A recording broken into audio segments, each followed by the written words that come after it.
o ajuste de prioridade é maior do que o ajuste fiscal que a macroeconomia exige. Mas isso está fora do radar. A gente está dizendo que vou botar 10 bi aqui, não adianta, isso não vai resolver.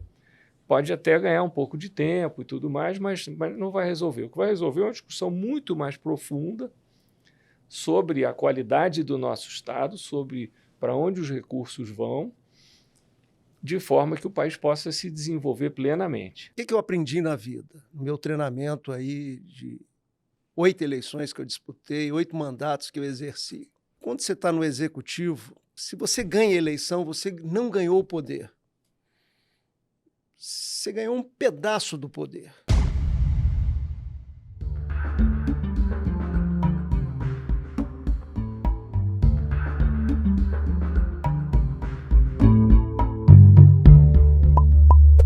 Estamos ao vivo, em gravação de um conteúdo muito especial, mas com transmissão ao vivo desta gravação, num debate muito especial do canal Um Brasil, uma realização da FEComércio de São Paulo, neste caso em parceria com o Renova Brasil e com a OEA, a Organização dos Estados Americanos, e o intuito aqui é dar este fechamento, é abrilhantar o fechamento deste curso realizado por OEA e Renova Brasil, num debate com duas pessoas absolutamente fundamentais ao debate público no Brasil. Nesse sentido, eu gostaria de agradecer muito a oportunidade de termos aqui Armínio Fraga, ex-presidente do Banco Central, sócio fundador da Gávea Investimentos, e Paulo Artung, também economista, ex-governador do Estado do Espírito Santo, com uma longa trajetória política, ocupando outros cargos inclusive, e presidente do IBA. Armínio, me permita essa aproximação com todo o respeito aqui, mas ao longo dos últimos anos e de formas diferentes, por razões diversas, enfim, a gente tem debatido no Brasil os desafios do equilíbrio fiscal. Qual a importância desse tema para a nossa realidade e quanto nós estamos mais próximos ou mais distantes nos últimos anos de algo minimamente sustentável e equilibrado sobre essa temática? Uma meia horinha para responder, pode ser? Não é das mais simples. Como eu estou aqui com o meu guru e meu amigo Paulo Artung, eu ponho a bola em jogo e a gente vai falando. Primeiro, assim, nós temos que começar pelo mais básico. Nós estamos falando do papel do orçamento para uma nação. O orçamento é um espaço onde se definem prioridades, é também um espaço onde as finanças públicas, do ponto de vista mais macro, são definidas, e isso significa, em última instância, a vida financeira do Estado brasileiro, no caso, que é de longe o maior devedor que nós temos na economia. Então, essa discussão é muito árida, mas ela tem a realidade das pessoas na veia. E são coisas assim muito básicas. Por exemplo, num mundo onde o orçamento é bagunçado e as coisas não são muito transparentes e as prioridades não são adequadamente definidas, a gente sabe quem perde. Quem perde sempre é o pobre. Tá? Então é muito curioso quando a gente vê um governo de esquerda reagindo ao orçamento como se fosse uma maldade. É o oposto. E aí nós sabemos aqui no Brasil que a bagunça orçamentária tem um impacto tremendo. Ela é uma fonte de incerteza para todo mundo. É a pessoa que tem medo de perder o seu emprego, porque a economia não está funcionando direito, podia estar crescendo 4% ao ano, na minha opinião, e está aí lutando para crescer 2%, e de vez em quando tem uma crise, dá um para trás, desemprego, sofrimento. Então é uma base. E a ideia da disciplina fiscal, ela conversa com alguns aspectos também assim muito claros.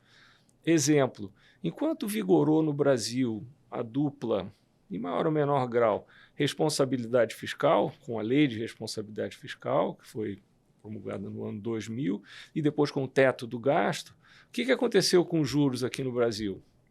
Foi lá para baixo, lá para baixo. Então, hoje o governo brasileiro, para tomar dinheiro emprestado há 10 anos, paga a inflação mais 6,3%. Naquele momento, ele caiu abaixo de 4%. Já estava ali olhando para o 3%. Tá certo? Então, assim, é uma ideia maravilhosa. Vamos pensar assim, é BNDES para todo mundo, não só para os favoritos do rei. Então, a coisa do orçamento ela vai muito longe.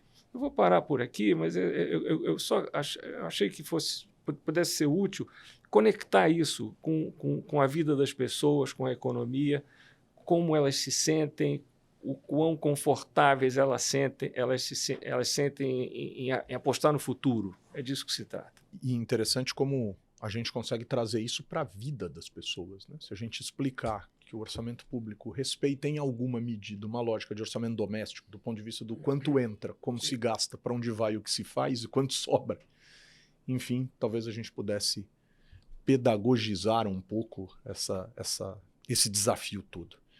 Agora, em meio a toda essa complexidade, Paulo, a gente ainda tem uma discussão, a gente vive num universo entre uma discussão extremamente técnica do ponto de vista econômico, do ponto de vista de outras ciências, da própria matemática, né? Mas a gente também tem desafios que também são técnicos, de natureza política, de habilidade política. E longe de mim demonizar a política, mas aproveitando aqui toda a sua experiência, não só no Poder Executivo, mas também no Congresso Nacional, porque parece, e naturalmente pode ser que eu esteja enganado nessa pergunta, mas porque parece que a gente vive, por vezes, dentro de governos, alguns sinais trocados.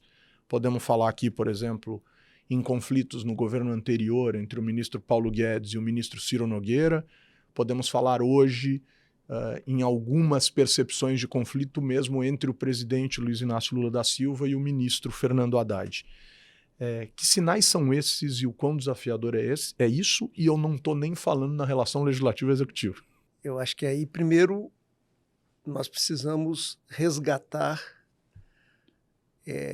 a função da política, eu estou falando política com P maiúsculo, como atividade civilizatória, né? Quando uma pessoa fala assim, eu não gosto da política, na verdade, ela está criando uma avenida para que essa avenida seja ocupada, muitas vezes, pelo pior daquilo que você tem na atividade política. E acaba essa declaração sendo um gesto político, muitas vezes operando contra o interesse daquela pessoa que faz a declaração. Uma outra coisa importante nesse chão de fábrica que você me pede é nós temos uma tradição de populismo nesse espaço que nós vivemos, né, na América Latina, né? Isso é muito forte, né? Quer dizer, evidentemente que eu acho que devagarzinho isso vai ficar uma coisa do passado. Mas ainda nós convivemos no presente, né? Assim, vou fazer uma brincadeira aqui, quer dizer, você vê lideranças querendo revogar a lei da gravidade, né? E garantindo que conseguiram. Isso aí, né? Eu me lembro que teve um prefeito no interior do Espírito Santo, que recém-eleito, com uma votação muito boa, que ele prometeu colocar água no alto de um morro lá da cidade. E aí foi com a equipe técnica, com os engenheiros, como é que eu vou colocar água lá? Ele disse, nós precisamos de um motor que empurre a água para enfrentar a lei da gravidade. Aí o prefeito falou, mas nós temos maioria na Câmara, vamos revogar essa lei. Esse é um problema de Brasil, de Argentina, da nossa vizinhança como um todo. Então, esses conflitos que nós vivenciamos, eu acho que eles vão passar num tempo, com o amadurecimento político da sociedade, mesmo com esse déficit de informação que já foi tratado aqui anteriormente, porque assim, você vê os líderes populistas falando, a impressão é que, primeiro, eles já não acreditam mais no que falam. Imagina quem está ouvindo, né? Assim, quer dizer, gasto não é vida. Gasto mal feito, sabe, é inflação, né? é baixo crescimento, né? É sofrimento naquilo que o Armínio falou, no elo mais fraco da sociedade. A corda arrebenta onde? Então, assim, eu acho que por isso que é importante uma escola de formação de líderes políticos, né? Assim, nós precisamos de gente qualificada, né? Nós precisamos de gente que rompa com o populismo e que convença a população, e que motive a população, e que coloque em marcha uma caminhada certa, no rumo certo, né? Eu acho que o nosso grande problema de Brasil e de América Latina é que, entre o certo e o fácil, nós estamos tomando o caminho fácil. E está dando errado, e está dando errado. Olha a Argentina, a história da Argentina. Não vou falar da nossa, não, do nosso vizinho. Mais de 70 anos de erros e de fracassos. Então, assim, nós precisamos ousar, né? Nós precisamos de líderes agora, bem preparados, não é de esquerda, de direita, de centro, é de todas as matizes políticas, preparados. Por isso é importante uma escola de formação de líderes políticos, para que a gente ouse no caminho certo. E aí, ousando no caminho certo, eu tenho certeza que nós vamos transformar o potencial imenso que tem essa região nossa e que tem o nosso país em oportunidade para os nossos irmãos, principalmente para os jovens, né, que precisam olhar para o presente e ter capacidade de projetar um futuro de prosperidade para si, para a sua família, para a sua comunidade e assim por diante. Acho que esse é o desafio. Para isso nós precisamos de gente. As máquinas são maravilhosas, até o avanço tecnológico é espetacular no mundo, mas o que vira a chave é gente qualificada, são líderes bem preparados. Armínio, eu queria compreender uma questão, queria tentar trazer aqui para o nosso debate, uma questão relacionada a essa preparação de lideranças, mas partindo do pressuposto de que elas são múltiplas em múltiplos setores. Existe uma discussão no Brasil de muitos e muitos anos acerca de uma construção de uma lógica tributária que seja minimamente razoável e o jargão reforma tributária virou algo quase que inimaginável e a gente conseguiu chegar em algum lugar em tempos recentes. Neste debate, parecem, em alguns instantes, prevalecer as exceções. O meu setor é diferenciado, eu não posso pagar tudo isso de imposto, eu mereço isso, eu mereço aquilo, eu mereço aquele outro. E aí fica uma sensação de uma descentralização em torno de algo que parecia ser convergente na cabeça do próprio empresário, na cabeça do setor econômico, coisas dessa natureza. Falta confiança para a gente chegar em algo mais razoável? Quer dizer, fica todo mundo puxando para si, ou uma parte de alguns setores puxando para si e tentando se diferenciar? Falta uma confiança de todas as partes envolvidas numa lógica de reforma tributária para a gente chegar num parâmetro mais universalizado? Para chegar no que seria a reforma tributária perfeita, se é que existe isso, falta uma conexão da discussão com a realidade, com as implicações, com as relações causais, mas isso é muito complexo. Eu tendo a olhar, no caso da reforma tributária que chegou, como um grande avanço. Eram 27 legislações, uma por estado. Cada estado tinha uma enciclopédia assim, impenetrável, um tremendo custo administrativo. Nós tínhamos um sistema que não era baseado em dados de acesso fácil, dados contábeis, eram relações físicas do antigo ICMS, que, quando ele foi inventado lá atrás, foi um grande avanço também. Mas depois a coisa foi se perdendo. Então, hoje, com o sistema que nós tínhamos, alguém produzir em Minas Gerais e vender na Bahia ou em São Paulo era muito mais complicado no lado da venda do que produzir na Austrália e vender na Itália.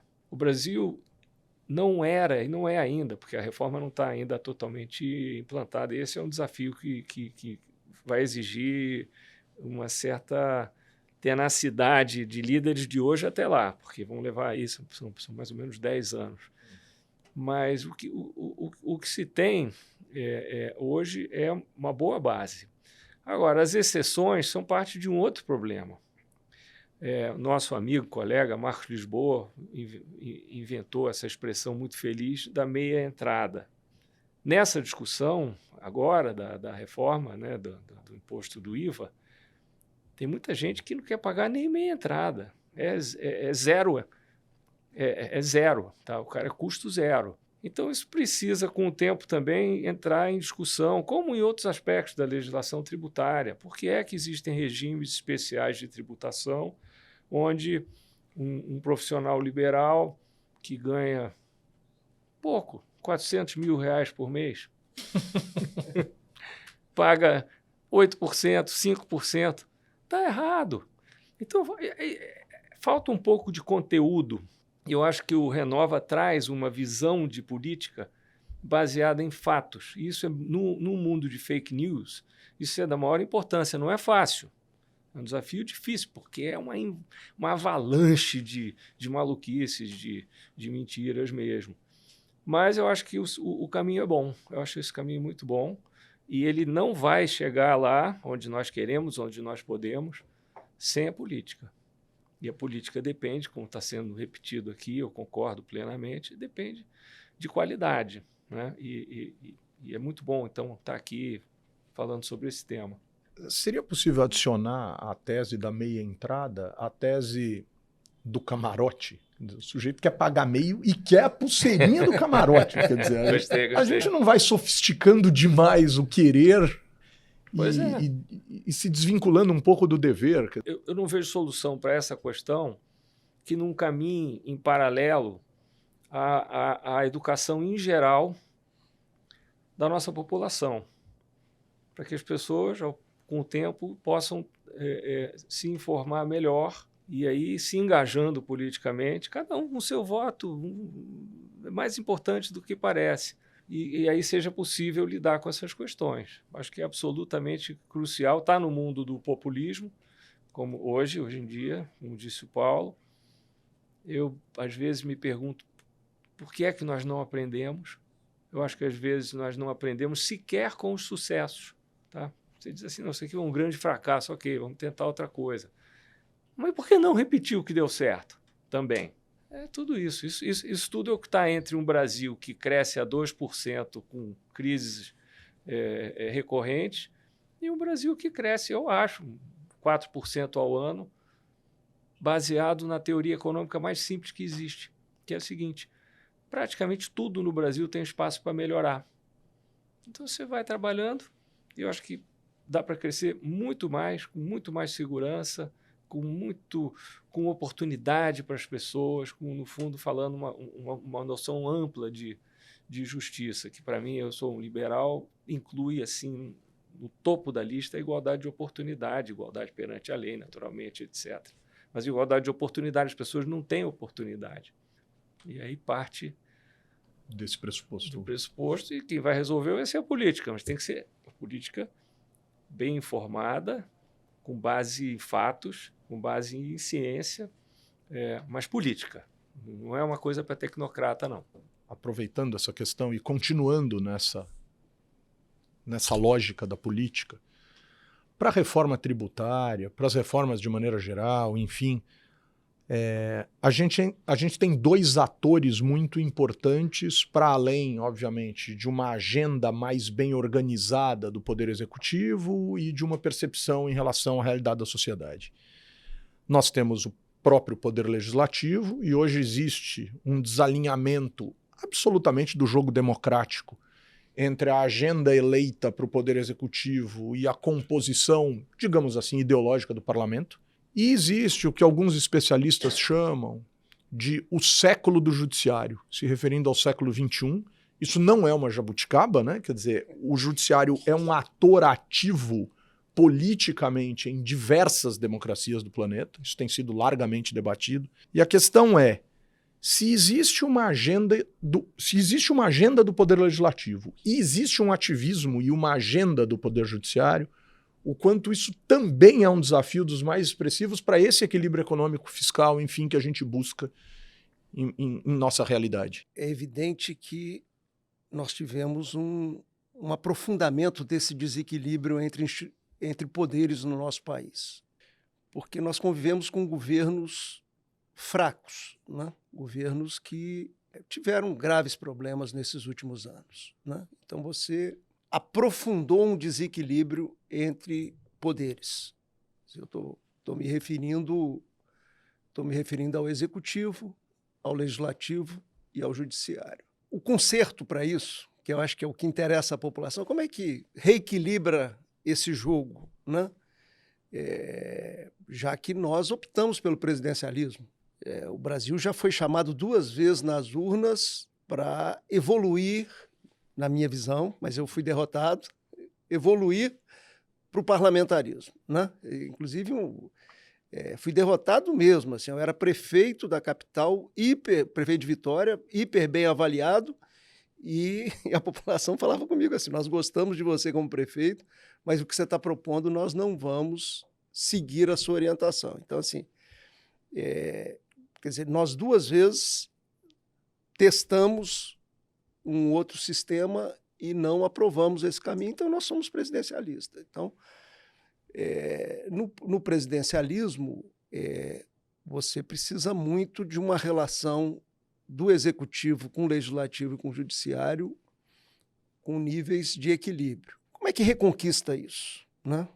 Porque quem olha para a fotografia fala assim: não era assim, né? Então, assim, não vou falar de emenda impositiva, não vou falar de decisões recentes do Supremo, nada disso.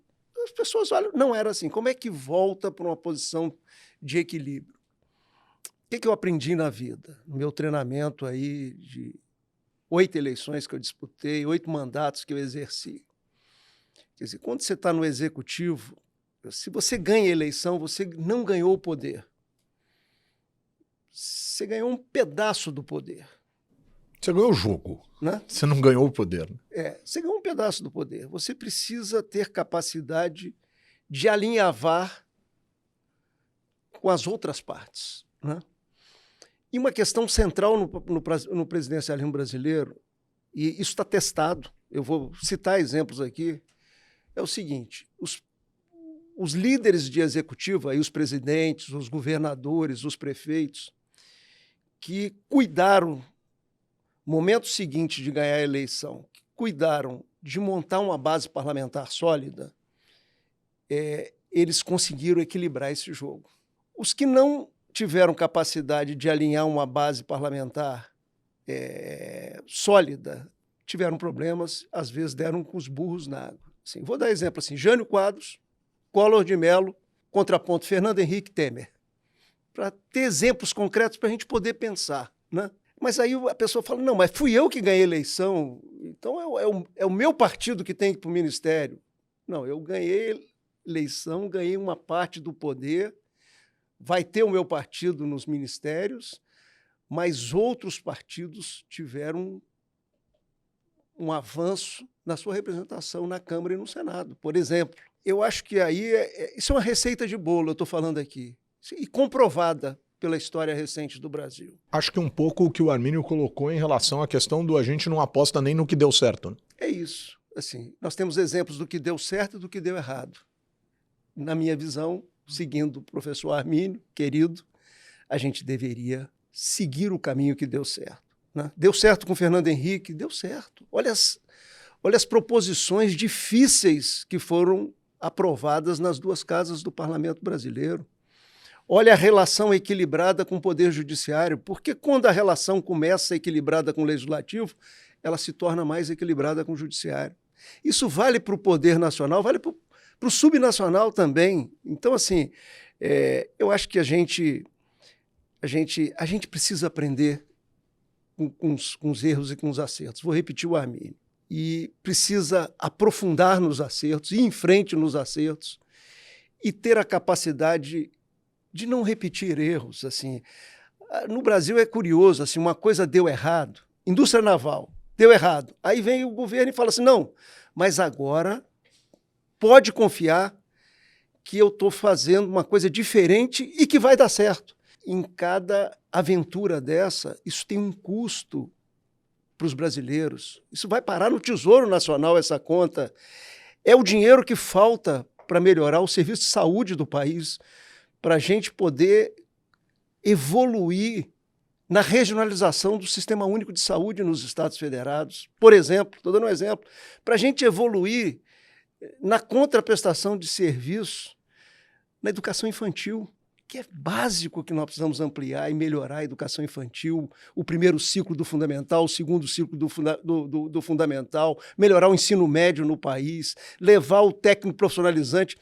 Esse dinheiro que a gente joga fora, repetindo erros, é o dinheiro que falta para a gente poder fazer uma segurança pública de qualidade, combater o crime organizado, que só faz crescer no nosso país, né?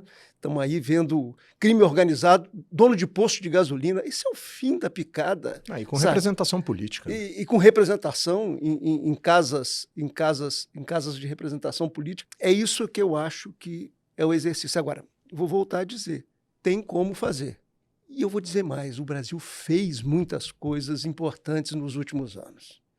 A gente fez uma reforma da Previdência, vamos ter que cuidar disso de novo, mas nós fizemos, no mesmo período que a França não conseguiu, e o presidente Macron teve que fazer por ato próprio. Nós fizemos reforma trabalhista, nós mudamos marcos regulatórios como do saneamento. Eu lembro quando eu fui discutir trazer capital privado para o saneamento a primeira vez, o primeiro comentário é que é privatizar a água, né? Assim, então, assim, nós evoluímos em muitas coisas. Evoluímos na normatização da nossa autoridade monetária. Aliás, tem um dos protagonistas disso, quer dizer, nós evoluímos na legislação que rege a nossa autoridade monetária, chegamos a um Banco Central independente. Como tem sido útil um Banco Central independente no nosso país, nessa transição política que nós vivemos recentemente. Então, assim, nós endereçamos coisas difíceis, importantes, e temos aí tarefas a vencer. Uma das tarefas, eu acho que é cultural, essa do caminho certo e do caminho fácil, seguir o certo. Eu estava procurando aqui uma entrada nessa história do Banco Central Independente para endereçar uma pergunta para o Armínio. Eu ia entrar numa lógica de mudanças institucionais, agora ficou muito mais fácil. Armínio, o Banco Central tornou-se independente, né? Por uma questão legal, né? Uma regra que tornou o Banco Central independente. Alguns, inclusive, imaginavam mais independência, outros talvez menos. Mas a gente tem hoje uma combinação que tem nos desafiado. Um presidente do Banco Central indicado por um governo anterior, que a despeito de onde estejamos em termos de percepção é antítese em tese do governo atual, que em campanhas eleitorais, por exemplo, a campanha de 2014, se colocou como partido político, de maneira legítima, democrática, absolutamente contra a ideia de um Banco Central independente. E tem dito isso reiteradas vezes ao longo dos últimos meses, ao longo dos últimos poucos anos, 1 ano e meio, enfim, tem se colocado contra. O quanto que a independência do Banco Central, na sua percepção de quem já o presidiu, o quanto essa independência deste jeito que está é importante, é relevante, é um avanço, e o quanto este conflito entre governo e Banco Central tem nos prejudicado no que diz respeito ao debate econômico? Primeiro, exatamente o que independência é essa? Perfeito, Isso é acho que essa é importante. E com frequência se ouve a palavra autonomia, né? Pedro Malan sempre insiste. Por quê? Porque o Banco Central tem a independência para, através das suas ferramentas, principalmente a taxa de juros, procurar atingir uma meta de inflação que não é ele, Banco Central, que escolhe. Ela é escolhida pelos nossos representantes eleitos, no caso no Executivo. E essa combinação, ela faz muito sentido porque, em tese, ela deveria gerar cooperação entre as políticas monetária e fiscal. E hoje nós temos aqui no Brasil um caso complicado, não é único, tem outros países assim, ele é vítima do populismo, como Paulo mencionou há pouco, que é cada um cobrando do outro algo que ele próprio deveria fazer. Me explico. Se o Banco Central precisa, para atingir a sua meta de ter uma taxa de juros de fato extraordinariamente alta, é o sinal de que ele precisa de ajuda. Quem é que pode ajudar? É a política fiscal. Então, o desenho tem essa lógica na sua raiz. Não está acontecendo. E isso vem de ideias heterodoxas, que eu acho que são um pouco preguiçosas, dizer, não, vamos lá, dá uma derrubadinha aí no juro, porque aí a conta de juro vai cair e vai dar tudo certo. Não é assim que acontece, né? Então acaba que o Brasil é um país hoje que poupa e investe pouco, tem horizontes curtos, e fica aí o executivo atacando o Banco Central por uma situação que é maior do que simplesmente aquilo que o Copom decide. Tá? Isso falta hoje, portanto, pôr em prática esse espírito cooperativo entre as políticas fiscal e monetária. Os economistas dizem que o mix de política no Brasil está equivocado. Você tem uma política fiscal frouxa e uma política monetária apertada, seria muito melhor equilibrar essa política. Guarda alguma relação com a conversa que o Paulo conduziu agora há pouco entre o Executivo, o Legislativo e o Judiciário. Essas relações são desenhadas para serem relações que funcionam com um certo grau de tensão. É na natureza da coisa, os três poderes, o equilíbrio entre os três poderes, a coisa do James Madison, etc. Mas não a esse ponto que nós temos visto. Então, são questões enormes que eu acho que atrapalham o desenvolvimento mais tranquilo do Brasil. A autonomia, a meu ver, fez todo sentido. É fato que o presidente do Banco Central se expôs politicamente. Eu respeito e admiro o trabalho que ele vem desenvolvendo, o trabalho técnico, política monetária, PIX, mas acho aí que ele foi infeliz em se posicionar de uma maneira mais política. Acho que não é papel do Banco Central. Acho que o Banco Central é um Banco Central do Brasil, não devia se meter nesses assuntos. Ele fez isso e eu realmente teria sido melhor que não tivesse acontecido, e isso fragiliza um pouco, no fundo, o que deveria ser uma estrutura muito robusta para a política macroeconômica. Voltando um pouquinho na história, nessa ideia do caminho fácil do populismo e do caminho certo, né? Que é o que nós precisamos aprender a trilhar e, aliás, precisamos ter capacidade de convencer a sociedade disso. Muito recentemente, o Banco Central foi usado de uma maneira incorreta, muito próxima. Assim, eu costumo brincar, assim, na esquina da vida, ou seja, poucos anos atrás, o Banco Central fez diminuição de Selic por decisão política e não técnica. Isso nos levou aonde? Assim, eu acho que é esse o exercício que nós devemos fazer, né? Eu não gosto de fulanizar, eu não vou citar quem era o presidente do Banco Central, quem era... Assim, eu gosto de discutir no campo das ideias, né? Nós seguimos esse caminho, né? Que é muitas vezes pedido na atualidade por agentes diversos, né? Inclusive o presidente da República. Assim, e nós tropeçamos nas nossas próprias pernas. Assim, isso nos levou a uma desorganização do país e uma recessão econômica, 15, 16, gravíssima, talvez a maior contração que a economia brasileira tenha vivido. Então, assim, testamos esse caminho, sabe? E pagamos um preço por um caminho errado. Vamos repeti-lo, né? Por isso que eu acho que na transição agora, no momento de transição de governo, foi muito importante ter um Banco Central independente. Eu fui na Argentina fazer uma palestra e eu brinquei com isso. Assim, eu falei assim, olha, lá no Brasil nós conseguimos fazer algumas reformas importantes que melhoraram o país, né? Quando eu era estudante de economia, nosso problema era não ter dinheiro para pagar nossas contas externas. Hoje nós temos superávit de balança comercial extraordinário e reservas internacionais extraordinárias. Então nós viramos muita coisa aí nessa caminhada. E eu brinquei assim, olha, nós temos Banco Central independente, o Banco Central independente é criticado, o presidente do Banco Central é criticado, mas nós temos queda de inflação, né? Imagina lá na Argentina falando isso, né? Então, assim, eu acho que essa é uma palavra importante que já foi dita aqui. As instituições são fundamentais. Eu acho que toda vez que nós, brasileiros, demos um passo à frente na modernização das instituições, nós temos que criar um muro de contenção para não ter retrocesso.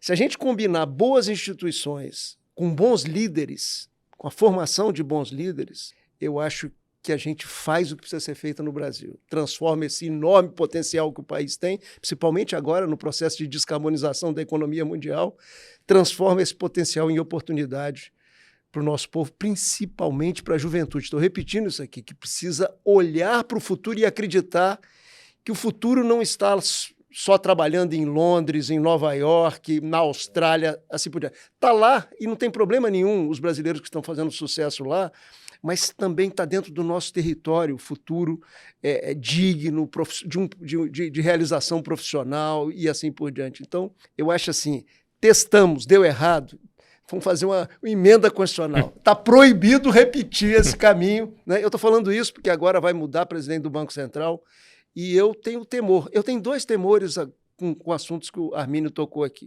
O primeiro temor é o rumo da política monetária depois que mudar o presidente do Banco Central. Segundo temor que eu tenho é a regulamentação da reforma tributária, que eu concordo com o Armínio, ela foi um grande avanço. Eu repudio as exceções, porque as exceções significa alíquota maior para o conjunto da sociedade. É meio entrada com camarote. Mas ela é um avanço em relação ao que nós temos, eu estou concordando, mas eu tenho preocupação com a sua regulamentação para que a gente não agrave essa situação ainda mais. Por isso nós precisamos de política, por isso nós precisamos de líderes, por isso nós precisamos formar boas lideranças para um novo país, por isso que nós precisamos de Renova e precisamos dessas parcerias de Renova com a OEA também, porque ajuda a gente nessa caminhada. E vai passar seguramente pelo judiciário em alguns aspectos, em alguns instantes. Eu queria voltar só num ponto da questão do Banco Central, Armínio, aproveitando essa colocação do Paulo, que diz respeito ao seguinte, quer dizer, o quanto que essa lógica desse mandato do presidente do Banco Central, que finda intercalando com o mandato presidencial, ela é benéfica num ambiente de maior equilíbrio e ela é desafiadora num ambiente mais ácido e mais difícil do ponto de vista das relações políticas, etc.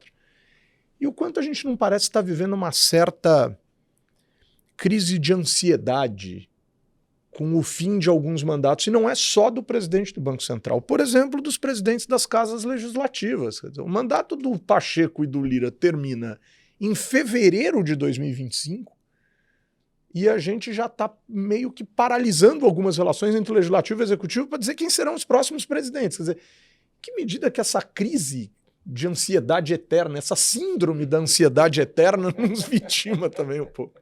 A ideia do mandato intercalado nasceu como um antídoto contra populismo e tem a ver com um tema clássico de economia política que tem raízes lá atrás. Tinha um livro do Myrdal, sueco, falando sobre o ciclo político, que basicamente é no ano de eleição, toca o pau, aí depois no ano seguinte... Aí você vai catar os cacos, não importa. O importante é se reeleger. Então, esse desenho nasceu com essa missão e faz sentido. Agora, no nosso caso, o que nós temos vai ser, eu acho, um teste importante de muito do que nós estamos dizendo aqui hoje. Porque se o próximo presidente do Banco Central e a sua diretoria se meterem a besta e repetirem erros do passado, pelo menos duas coisas vão acontecer. Primeiro, a inflação vai subir. Não vai subir da noite para o dia, mas vai subir rápido. E por quê? Segundo ponto, porque o mercado anda rápido. O mercado andando rápido acelera esses canais de transmissão da política monetária. Então, são duas âncoras institucionais, mas que vão além do desenho das instituições. Eu diria que são âncoras sociais. Um governo que traga de volta a inflação vai se arrebentar. Vai ser interessante porque a nova diretoria do Banco Central vai entrar e provavelmente já de olho em 2026. E vamos ver o que eles vão fazer. Mas existem duas âncoras, uma que eu chamaria de social, a mais importante, e a outra do próprio mercado, que teria um comportamento de medo, de aversão ao risco, que é paralisante. Tá? Então, é uma combinação em potencial, se o Banco Central se meter a besta, de mais inflação e menos crescimento. Então, eu não estou tão pessimista quanto alguns que eu vejo aí por declarações, e mesmo a despeito do 5-4 recente, porque na hora que essas pessoas sentarem lá, e eu vivi isso, acompanhei dezenas de bancos centrais aí mundo afora, elas tendem a ficar mais conservadoras, o que é bom. Acho que tem, inclusive, apoio na literatura sobre o tema. Então, assim, vamos ver o que vai acontecer. Eu não estou ainda jogando a toalha. Eu ainda acho que o sistema, com esse entendimento de que é uma questão social, o sistema pode sobreviver a uns momentos assim de ilusão, de curto-prazismo, que porventura venham a atacar lá os nossos futuros representantes lá no Banco Central. Mas eu queria tentar trazer mais duas temáticas. Uma no que diz respeito às preocupações de natureza socioambiental que ambos têm demonstrado nos últimos anos, não que não o fizessem antes, mas talvez agora de uma maneira ainda mais evidente como atores muito relevantes. No seu caso, Paulo, a gente está falando de uma agenda associada à ideia da sustentabilidade, né, do meio ambiente, de geração de novos negócios associados a esse meio ambiente, que você já citou aqui, que pode nos colocar numa condição muito diferenciada em relação ao mundo no que diz respeito à nossa economia e ao nosso desenvolvimento social. O quanto a gente avançou nessa agenda no nosso país e o quanto catástrofes, por exemplo, como essa do Rio Grande do Sul, né, como a seca que a gente está vivendo em outros locais muito estratégicos para o nosso país, o quanto isso nos ameaça. Quer dizer, a importância dessa agenda e o quanto a gente tem conseguido avançar e as ameaças associadas a esse universo. Em 30 minutos, né? Tô brincando. Esse é um dos maiores desafios da caminhada humana na atualidade, né? E aí eu me baseio na ciência, né, que estudou o efeito dos gases, efeito estufa nas mudanças climáticas. Então, assim, esse é um baita desafio porque o planeta, sabe, o mundo precisa mudar a sua matriz energética, que é essencialmente suportada com combustíveis fósseis. Esse é um desafio planetário. Assim. As soluções unilaterais, né, o IRA, essa política de incentivo americana, o Green Deal europeu, ou os pesados investimentos chineses em energia solar, em carro elétrico e assim por diante, elas têm importância, mas elas não dão conta do problema. Assim. O problema não é unilateral. O problema não tem solução unilateral. O problema tem solução multilateral. Então, assim, essa é uma questão importante. Então, assim, o Brasil precisa fazer a sua parte. Eu estou tentando ir na sua pergunta. Isso é uma concertação. Por isso as COPs são importantes. Né? As pessoas... Não, as COPs não dão em nada, né? Não, as COPs estão criando conscientização no mundo, isso é importante, as lideranças mundiais estão sendo conscientizadas pelas COPs, e particularmente a COP de Paris, ela deu um passo à frente, porque ela firmou compromissos, né, dos países em relação à descarbonização. No Brasil, nesse contexto, tem desafios. Qual o desafio maior do Brasil?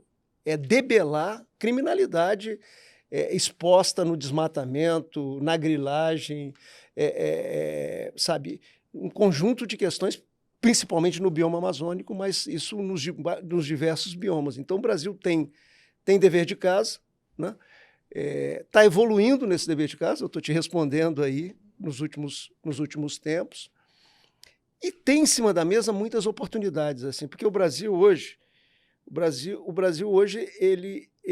ele pode transformar um potencial em oportunidades para sua gente. Assim. Nós somos a sede da maior floresta tropical do planeta. Nós temos 20% da biodiversidade do planeta. 20%. Quer dizer, é só olhar o tamanho do Brasil no planeta e ver que a nossa presença na biodiversidade é extremamente superior. Nós temos 12% da água doce.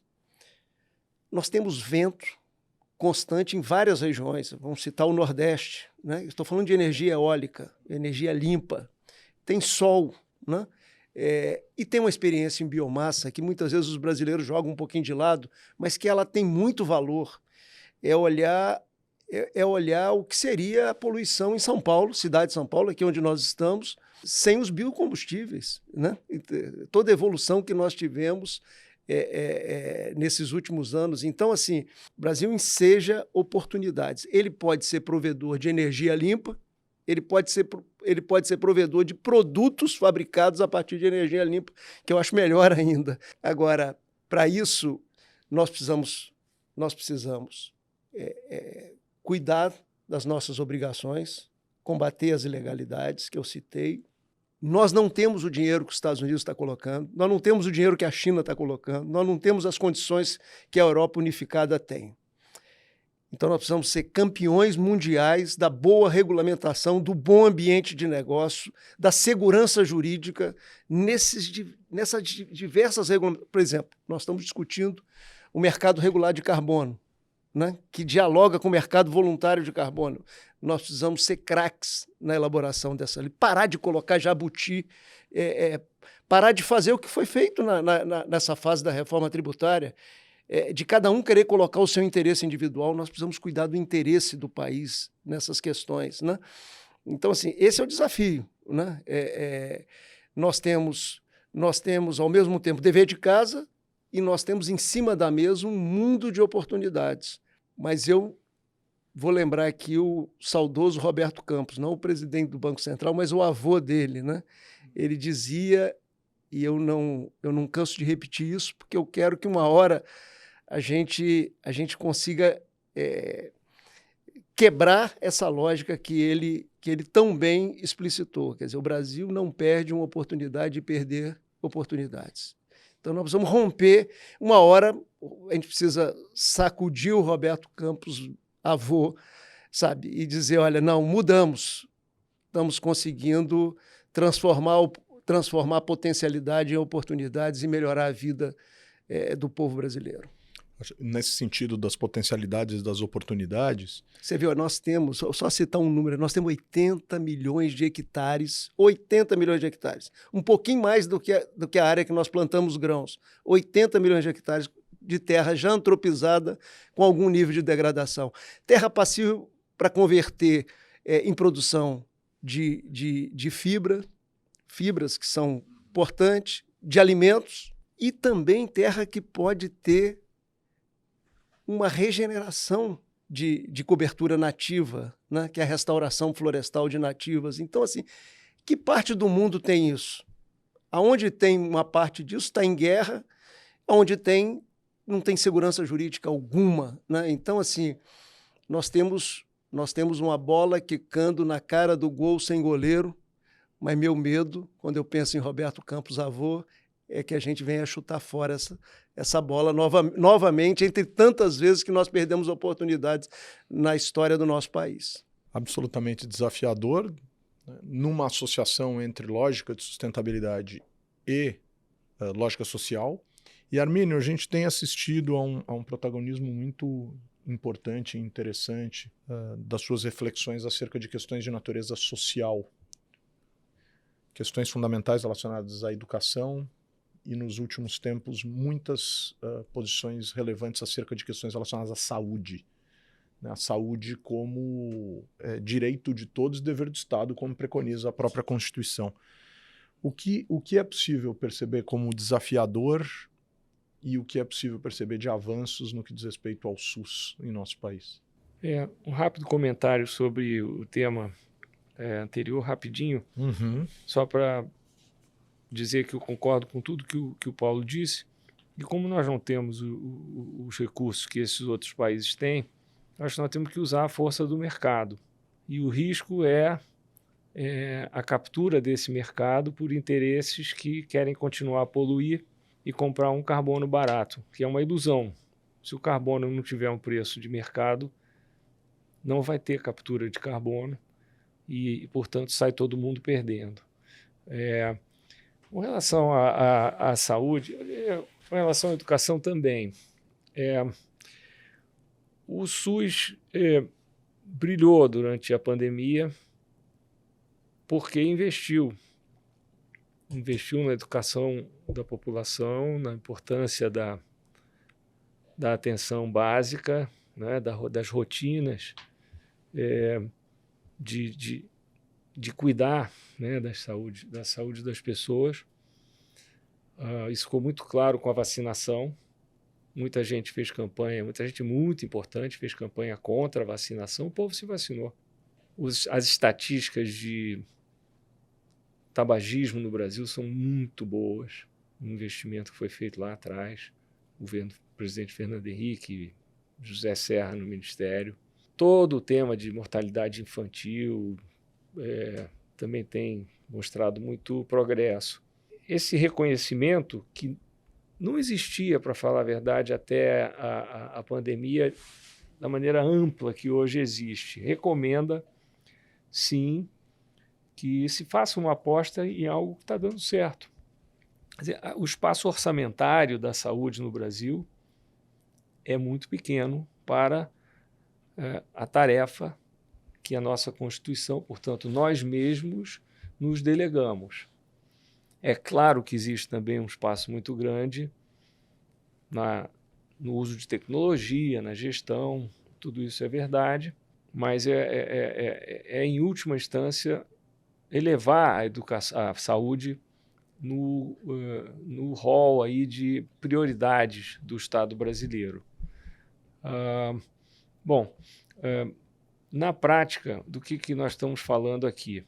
Em primeiro lugar, tratar das grandes questões do orçamento.